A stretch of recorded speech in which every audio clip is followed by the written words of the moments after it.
Шомбақ жігіт кіріп келді ентелеп. Әке деді ол кірген бойда, әке деді еркелеп. Жүрушедің маған ылғы өкпелі, кейушедің мал болмайсың деп мені. Сол сөзіңді сірә, қайтып аласың аушамасы. Аты шулы Баймағамбет Сұлтанның маған берген сыйлығына қарашы. Төрде отырған әкесінің алдына ман-ман басып барды да, алтын жіппен әдіптелген жағасы сұр шықты тастай салды баласы. «Я, сөйле» деді әкесі. «Қанда еліп көрсеттің? Екі ай бойы кәне, қайда сол шектің?» Баласы айтты. Топ бастадық 4 адам, Махамбеттің шақыны, ықыласты үгіттеп, мақтап, қағып арқаға қосып алдық ортаға. Бұл ұлыңның ақылы еркін жетер әңгіме ол бір таңға. Қапысызда қармақ салып, Махамбетті алдап соғып, басын кесіп, сыйға тарттық сұлтанға. Ой, залымай, жүзі қара залымай, мұнша залым екеніңді қалай келгем танымай. Бұдан өткен зор қасірет болар ма? Бұдан өткен зор қасірет болар ма? Деп әкесі жас үйірді жанарға.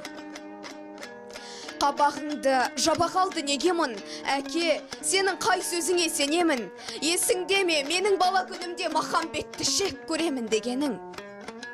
Расылым, айтылған сөз оқпен сен.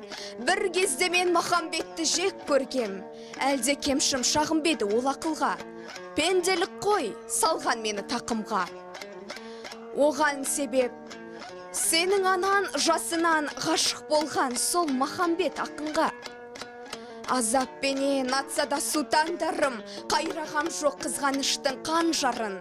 Іштен тынып жүре бердім төзген боп, өзін шексіз құлай сүйген жан барын, қайран ақын сезген жоқ.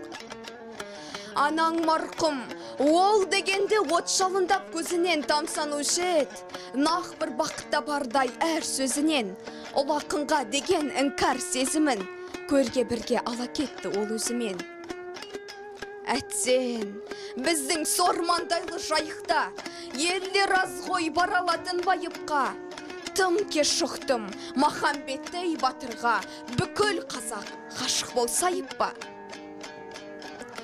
Құдыретті шындығынан танбаған, парасаттың ізгілікке жалғаған, ақын деген кейл аққу самғаған, ал енді шақ құдатқан пендені қаятаңнан көрбедің оңбаған. Бұл салада сен бірінші адамсың, адам емес, ең бірінші надансың. Ел дәстүрін, ер дәстүрін қорлаған, нақмынадай қасиетсіз оқиға бұрын қазақ топырағында болмаған. Қандай қиын кезеңдері туған ел, ақындарын жанын салып қорғаған. Түсінбедім, арманда беңнен ұлым. Ерден сені қойып желдің өтіне, ұзал ұрпақ түкіреді бетіне. Сол қорлықтан құтқарайын сен ұлым. Және ол зар оңайлықпен тыйылмас, қанымыз бір, жолымызда шиырлас. Енді сенің кесіріңнен мағанда туған жердің топырағы бұйырмас жә. Не ғайыр, налды мейлі налыма, сорлы балам туғыпсың ау сұрыма. Өзің түстің өзің қазған орына кеттік қане, ішігіңді ал қолына. Оясына күнтіреді батқалы, түксиеді меніреу қым шатқалы. Олар үлкен қара жолға түсіп ап бір төбенің басына кеп тоқтады. Бұл төбе саған соңғы шығаршын, болатынын ұғарсың. Сен әрине құралайды көзге атқан оғын мұздатқан, менің мерген екенімді ұмытпаған шығарсың. Деді әкесі құлазып нар көңілі. Дірдіретіп, ұмытқам жоқ, деді ұлы. Балам, үміт, қызығымның өлшемі өзің едің, қайғым болдың енселі. Басына шыққан емұна төбенің, осы арада қалдырамын мен сені. Қараладың қасиетті мекенді, жараладың тұрмастай ғыбәкенді. Мұна жолмен өткен жұрттың аузынан Махамбеттің жырын тыңдап шат енді. Мүмкін сонда ұғынарсың қатенді.